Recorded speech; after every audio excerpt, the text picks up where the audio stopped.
Textile ઉદ્યોગ માટે કેન્દ્રીય પ્રધાન સી.આર. પાટીલનું મોટું નિવેદન આવ્યું છે. ટેક્સટાઇલ ઉદ્યોગમાં થતા ઉઠામણા મુદ્દે સી.આર. પાટીલ બોલ્યા. તેમણે જણાવ્યું છે કે ઉધારમાં કોઈને કપડાનો માલ આપવો નહીં તેવું ફસ્તા નક્કી કરી દે. જે વેપારીને કાપડની જરૂરિયાત છે તે લેશે જ, તો રોકડામાં કાપડનો માલ આપો. ટેક્સટાઇલ ઉદ્યોગને 4 ચાંદ લાગશે.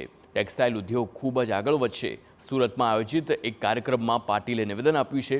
Federation of Surat trade and textile એસોસિએશનનો આ કાર્યક્રમ હતો. સી.આર. પાટીલની સલાહને કાપડ વેપારીઓએ આવકારી છે.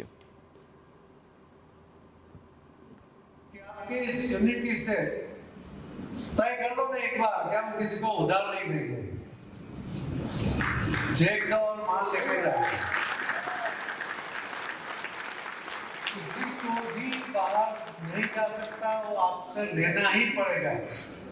मगर प्रॉब्लम क्या है कि हम तय करेंगे, फिर बाहर जाके वो बोलेगा नहीं मेरा तो रिश्तेदार है, ये तो मेरी फर्म है, बात नहीं किया हमने। अगर प्रामाणिकता से करोगे तो ये इंडस्ट्री को आप 4 चांद लगा दोगे और ये इंडस्ट्री